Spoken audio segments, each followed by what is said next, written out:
Eli älykodeista on varmaan monta mielipidettä, mutta älykoti varmasti hyödyntää olevaa energiaa mahdollisimman tehokkaasti, olipa se sitten ostettua energiaa tai uusiutuvaa.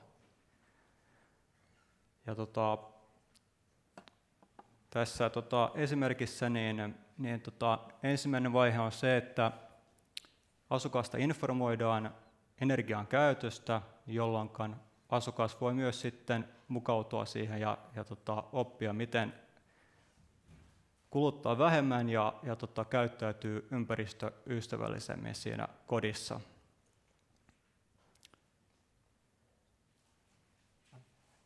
Ja jotta informaatio tulisi, niin asioita pitää mitata ja tuoda sitten mittaukset ymmärrettävään muotoon, jotta asukas pystyy muuttamaan käyttäytymistä sen perusteella. Myös älykodin tarkoitus on myöskin olla kytkettynä smart gridiin, jolloin saadaan nämä muut palvelut käyttöön, kuten kysynnän joustoa ja kuorman ohjauksia. Siihen päästään ainoastaan, jolloin kodissa on jonkinlainen automaatio ja kytkentä jonnekin palveluntarjoajaan, joka energiaa sitten pystyy ohjaamaan.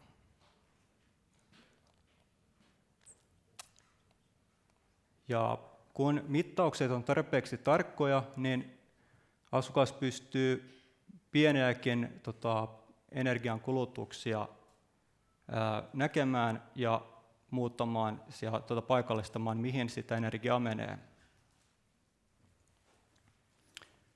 Ja tuolla posterissa on sitten eri kohteita, pilottikohteita, josta on enemmän tietoa. Kiitos.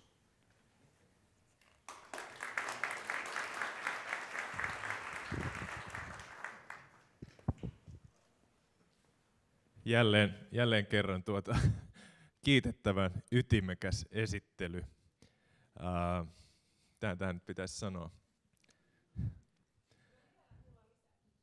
Niin, on se mukava, kun jää semmoinen tunnelma päälle, että haluaisin kuulla lisää. Ja siihen totta kai lounaalla on tilaisuus ja tässä verkostoituessa on tilaisuus. Mutta nyt välittömästi täällä posteripisteellä on tilaisuus kuulla lisää tuosta adjutantti asukasosakeyhtiöstä. Ja Lars, sinä saat varmaankin nyt kertoa vähän yksityiskohtaisemmin, että mikä on homman nimi, mistä tässä pilotissa on kysymys. Eli tässä on ajatus se, että jokaisessa asunnossa mitataan energiaa ja tuodaan sitten tämä tieto asukkaan käytettäväksi, eli jollain tavalla käyttäjärajapinta pitää olla. Ja tämä on tehty sillä tavalla, että asunnoissa on KNX-automaatio, joka mittaa ja myös ohjaa asioita. Ja kaikki mittaukset niin siirretään sitten BSN-palvelimeen, joka tarjoaa asukkaalle tämmöinen käyttäjärajapinta, josta hän pystyy tarkastelemaan pidemmän päälle kulutuksia ja missä voisi sitten muuttaa sitä kulutuksen käyttöä. Kauas tämä pilotti on nyt ollut voimassa? Tämä on ollut 3 vuotta ja siitä on myöskin tullut kaikenlaisia palautetta ja enimmäkseen sitä on ollut hyvä palaute siitä. Niin, millä tavalla asukkaat ovat sit suhtautuneet tähän? Että ovatko he olleet innokkaita seuraamaan omaa energiankulutustaan, omia energiankulutustottumuksiaan, ja onko sekä teille että asukkaille tullut jotain yllätyksiä? Joo, tietenkin on tullut yllätyksiä tässä matkan varrella, eli monet asukkaat ovat yllättyneitä, mihin sitä energiaa käytetään ja miten siihen voi itse vaikuttaa, kun tietää, mihin se menee. Se on se suurin tulos siitä. No mikä on ollut suurin yllätys? Että ilmeisesti ihmiset on aika hyvin jyvällä siitä, että esimerkiksi niin kuin jatkuva sähkösaunominen kuluttaa energiaa ja sähköä, mutta onko jotain muuta, mikä ihmisiä on yllättänyt erityisesti? En tiedä tarkkaan siitä sen enempää. En ole itse ollut kaikkia tuloksia tarkastelemassa, joten en valitettavasti voi vastata sen paremmin siihen. Mutta voimme olettaa, että tällaisia vastaavia kokeiluita tulee huomattavasti lisää, kun varsinkin pääkaupunkiseudulla rakennetaan jatkuvasti uusia ja entistä älykkäämpiä koteja, joten olette tässä nyt aivan eturintamassa. Kiitoksia ja onnittelut Lars Sandström.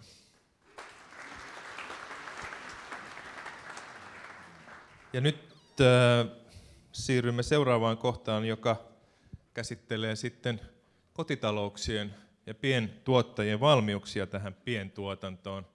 Merja Pakkanen Vaasan yliopistosta kertoo, mistä on kysymys. Joo, eli me ollaan hypätty pois näistä teknisistä asioista kokonaan ja tutkittu asioita kuluttajan näkökulmasta. Eli ihan kotitalousasiakkaiden näkemyksiä sähkön pientuotantoon liittyen, eli minkälaista heidän tietoisuutensa on esimerkiksi omista mahdollisuuksista tuottaa sähköä, ja minkälaiset asenteet heillä on, ja mitkä asiat heitä voisi motivoida, ja mitkä asiat taas estää sitä, että esimerkiksi omia aurinkopaneeleita ei hankita. Ja meillä on tässä tutkimusmenetelmänä ollut 3 erillistä osiota, eli me ollaan haastateltu asiantuntijoita, ja sitten me ollaan haastateltu tämmöisiä henkilöitä, jotka on hankkineet nämä aurinkopaneelit kotiinsa, ja sitten myös ihan perusomakotiasujia, joilla yleensä ei ole sitä omaa sähköntuotantoa, että on tosi monipuolinen näkemys. No sain itsekin tuosta itse asiassa Helsingin Energialta tarjouksen siitä, että voisin ryhtyä aurinkovoiman pientuottajaksi, mutta hiukan tuo hinta mua hirvitti. Onko tämä nyt yleisin syy sille, että miksi tämä pientuotanto on vielä kohtalaisen vähissä mittakaavassa?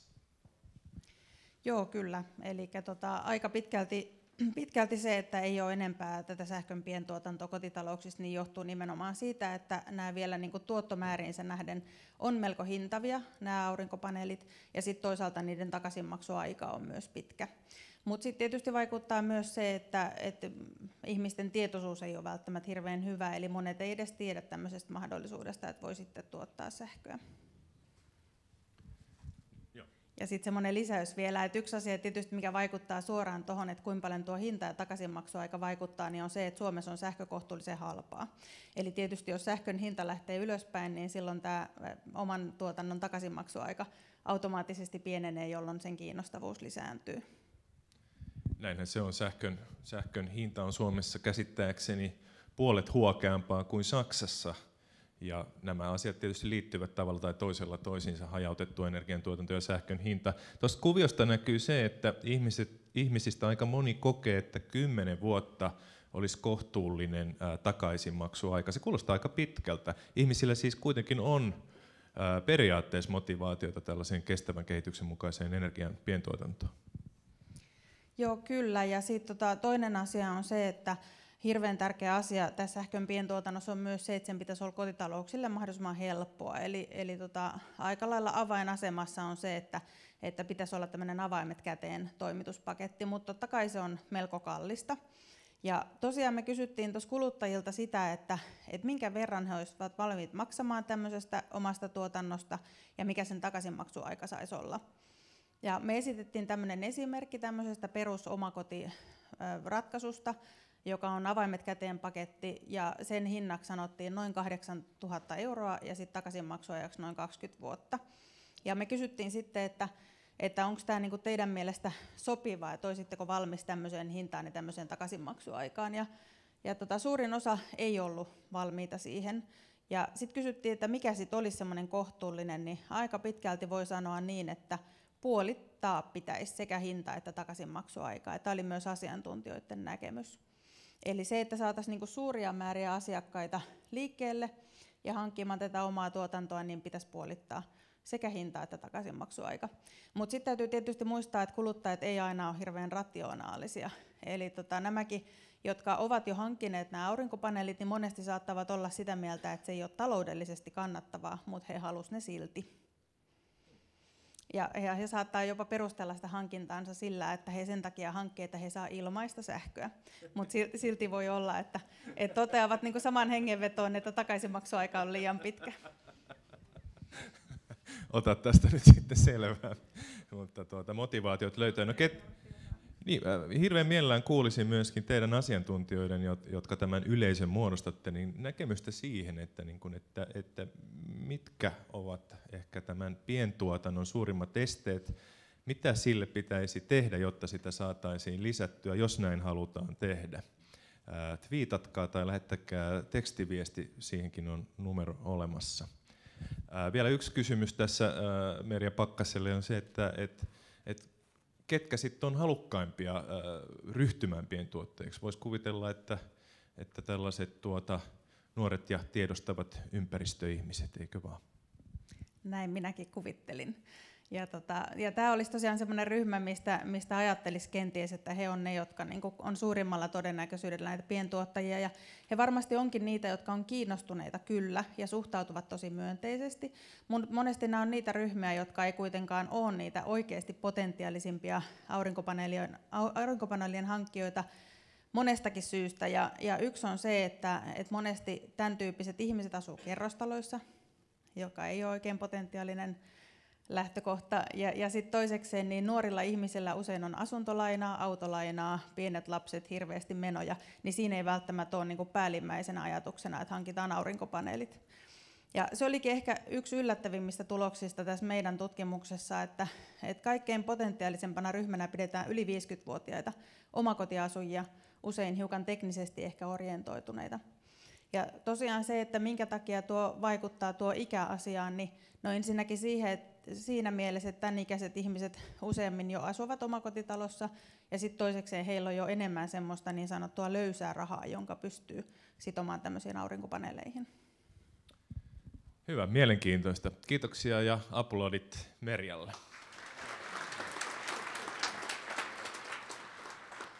Ja nyt me siirrymme askeleen eteenpäin.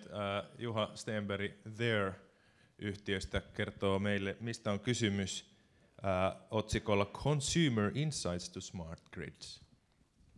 Joo, hyvää huomenta.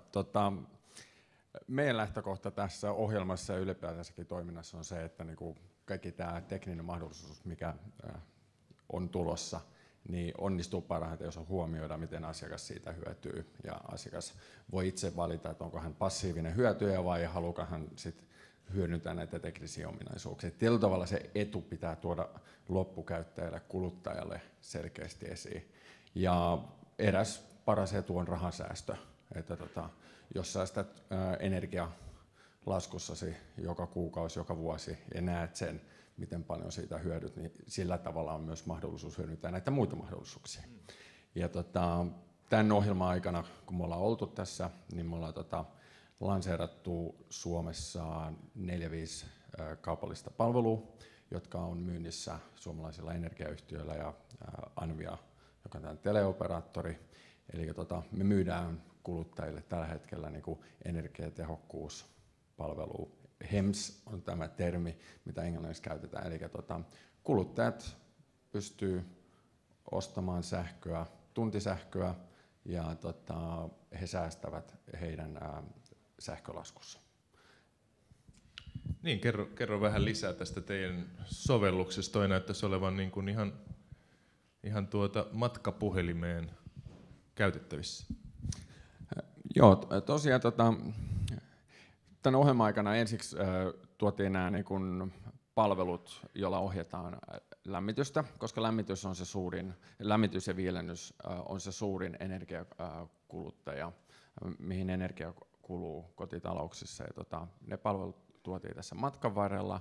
Ja nyt tässä ihan hankkeen loppuvaiheella siitä aloitettiin myös vähän lisäominaisuutta tähän meidän ratkaisuun, eli yhdessä Fingridin ja Helsingin Energian ja Fortumin kanssa sitten sovelletaan myös tätä kysynnän joustoa, mistä aamulla puhuttiin. Eli ohjataan kotitalouksien energiakulutusta hintasignaalin tai jonkun ulkoisen muun tarpeen mukaan. Se voi olla vaikka häiriö energiaverkossa, joka tällaisen saa aikaa. Ja tässä on tällainen posteri, jokainen voi tulla katsomaan sitä, mutta siinä on idea tässä on se, että niinku mietitään, että kuluttaja on keskellä, kuluttajalla on tietynlainen vuorokausikello ja vuorokaudessa tapahtuu erilaisia asioita.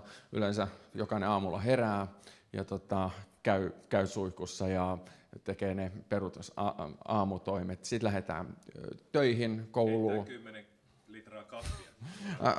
Vaikka keittää 10 litraa kahvia, ottaa sitten jotain mukaan. Sitten lähdetään pois kotota ja koti usein jää tyhjäksi, ehkä sinne jää koira asustelemaan ja samaan aikaan niin kun lämpötila ulkopuolella muuttuu, sähkön hinta on tuntihinnoiteltu, eli se muuttuu. Kotitalouteen voi tulla aurinkopaneeli, no aurinko paistaa päivällä ja talo on tyhjä. Ja tietyllä tavalla, että miten se integroidaan sitten tämä paikallistuotanto tähän kotitalouteen. Sitten jossain vaiheessa Suomeen tulee näitä sähköautoja, sitten kun tullaan töistä kotiin, sähköauto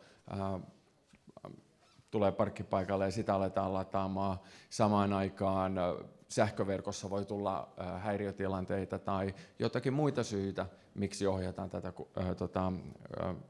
kulutusta. Ja tämä on nyt se, mitä me tosiaan tällä hetkellä pilotoidaan Helsingin Energian ja Fingridin ja Fortumin kanssa sitten täällä Suomessa.